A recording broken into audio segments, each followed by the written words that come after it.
I'm back.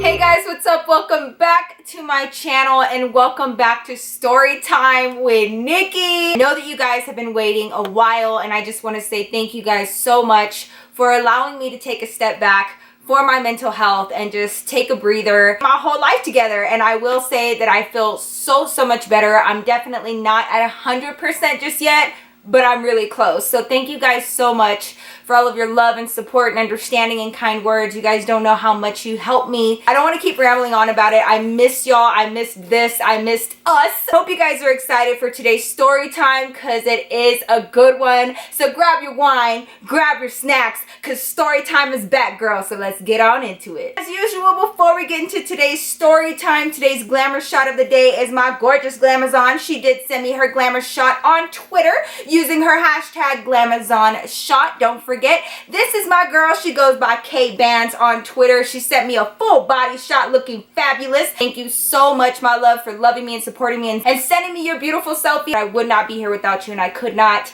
do this without each and every one of you guys. So thank you from the bottom of my heart. Now let's get into the story time. Not clickbait, unfortunately. My mom did total my car, and this is going to be the story as to why, what, where, what happened. Usually it's the kids totaling their parents' cars, but like, no, nothing can be normal with me. So let's get on into this. This is a story all about how my life got twisted upside down. So many of you guys asked me what happened, you know, because I always harped on how much I loved it and like how hard I worked for it. What happened to it? Where'd it go? Like, did I get rid of it? This is the story about that car and what happened and how my mom totaled it. I don't care if I'm 80 years old. I love and always will love sports cars. I just have such an obsession with them. Like, two-door sports cars have just been my shit since I was a kid, right? Struggle was real and I was constantly working, and a big thing that I was working for was a car. My mom was actually living in New York at this time, so it was up to me to get this done, and until then I was on the bus. Y'all know this. Fast forward, and my mom ended up coming back from New York. She came back here to Denver and she was actually visiting. She wasn't even like living here full time. My mom helped me with the process of applying for a loan because I wasn't ready to buy with cash. Okay, didn't nobody have money like that, but I wanted to open up a line of credit for my car because I was just tired of being on the bus and I knew that I can manage a monthly payment for my car. I applied for this loan. I get it. I'm so excited. Now, although I got it, my interest rates were high, of course, but I didn't care. Like, I just wanted my car and they approved your girl. Because it was my first time asking for a loan, they picked out the dealership that I had to buy my car from. So like, they basically told me, we're gonna give you this money, but you have to go to this dealership to pick out a car. You can't just go to any dealership. And I was like, okay, fine. My mom and I, we go across town, we go to this dealership and we go looking at all the cars, right? The Scion was actually the second car that I saw on the lot,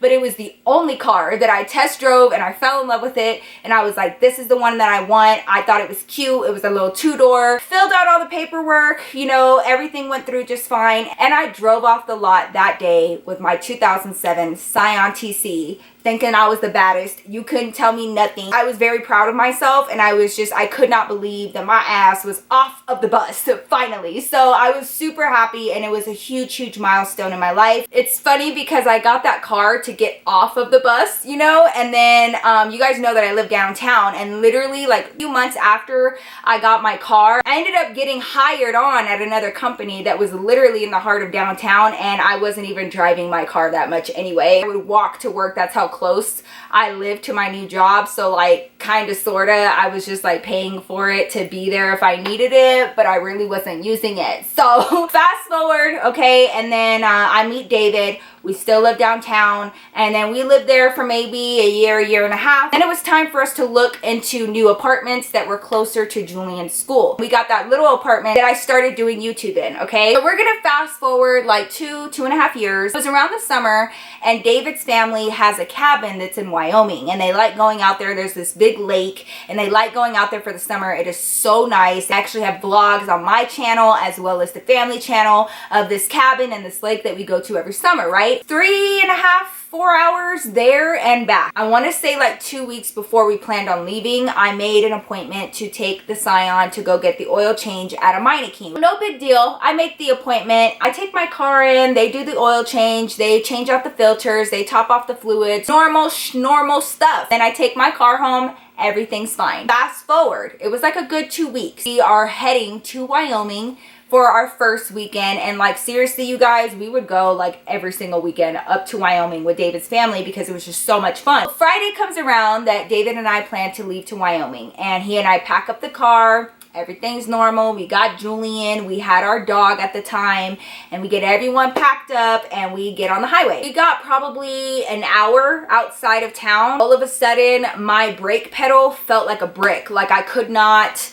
like hit the brakes, and it was really scary because I was on the highway. The brake was going down a little bit but not all the way, so the car was slowing down but not totally. So you guys, I had to just like go on the side of the highway and let the car slow down on its own, and it was really scary and I didn't know what was going on. David gets out of the car. The minute he opens up the hood, poof, just smoke. I was mortified. I just like started busting out in tears because this was my baby. You guys don't understand. Maybe you do, like if it was your first car, whatever, but I was so in love with my car. We did have AAA, so they had to come out and help us out, and David called his dad and was like, you know, we're not going to be able to make it. You know, the car just broke down on the side of the road. We don't know what's going on. We're going to get it towed. His dad lived not too far from where we broke down, so his dad was like, okay, well, why don't you just get the car towed back to your place, get an Uber to our house and take one of our cars. David still had like the garage code to his parents' house, and his dad had an extra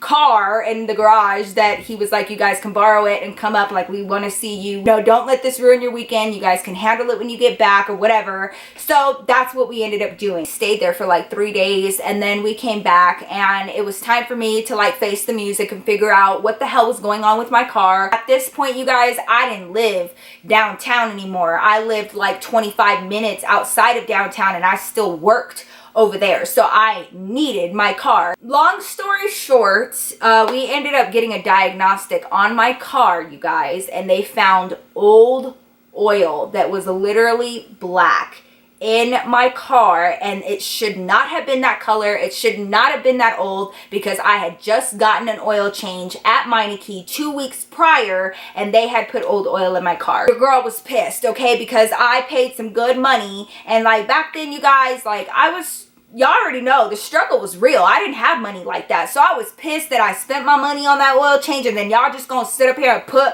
old oil in my car. And it can, if you put old oil in your car, you guys, your whole engine will seize up. I was left out in the cold without a car because I didn't have the money to go to small claims court with them. Like, you guys, who has the money for that? I didn't have the money for that. Now I had to figure out my next move. What am I gonna do? Like, I still owe on this car, but the engine is bad. Like, it's not drivable. I ended up without a car and back on the bus for 9 months. I had to take 3 buses to work and 3 buses back. I still had to pay monthly for this car that didn't work. I was so upset and so confused, and I was like, I didn't even like do anything to deserve this. It's not like I was irresponsible and didn't pay my car, and so they came and like repoed it. No, it was like I did everything that I was supposed to do, and like this shit still happened. I was so mad. I have to tell you guys a story about this loan officer because he actually had a teensy weensy little crush on me. So he did me a solid, you guys, and he was like, okay,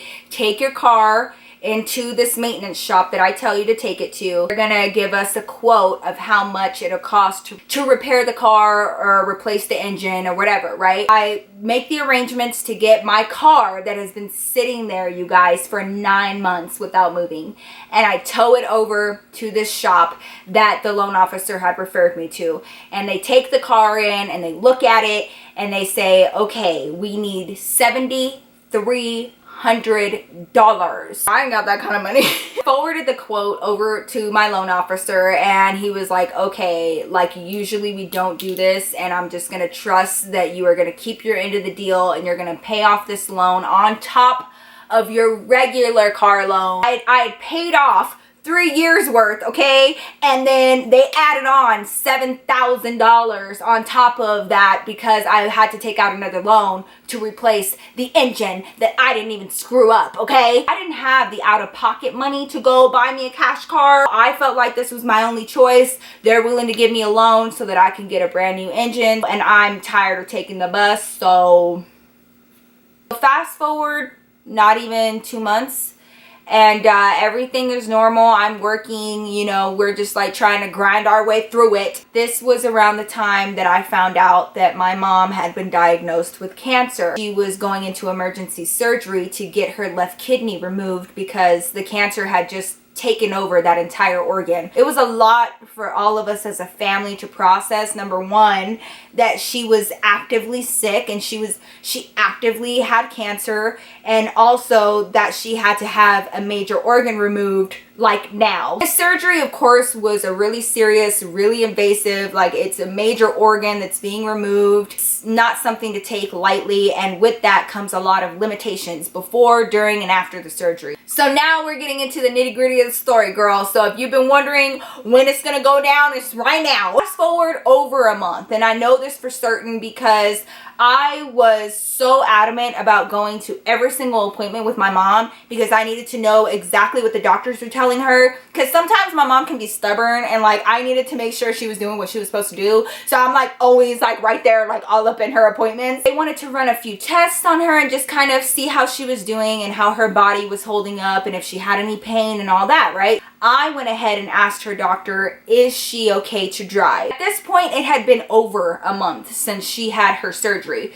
So I asked her doctor, I was like, you know, is she okay to drive? It's like, you know, after looking at her test results and, you know, seeing how she's doing, I think that she's in the clear to go ahead and drive. Don't let her drive long distances at a time, 20 minutes here, 20 minutes there. She was super, super adamant that she did not want to prolong her being out of service or like unable to run errands or just live her life. Her doctor gave her the green light to go ahead and start driving again, which was huge. You know, like you don't realize how much of your freedom goes into being able to drive. After that appointment, you know, my mom and I had talked about how the appointment went and how she was feeling, and she was like, you know, I know that he gave me the green light to go ahead and drive. I'm gonna give it another week. She was like, you know, I don't want to get out there before I'm ready and like I'm a little nervous, so I'm gonna give it another week, make sure I'm feeling okay, and then I can go ahead and like, you know, start driving. Things were starting to look up, you know, she was starting to get stronger and she got her driving privileges back, and like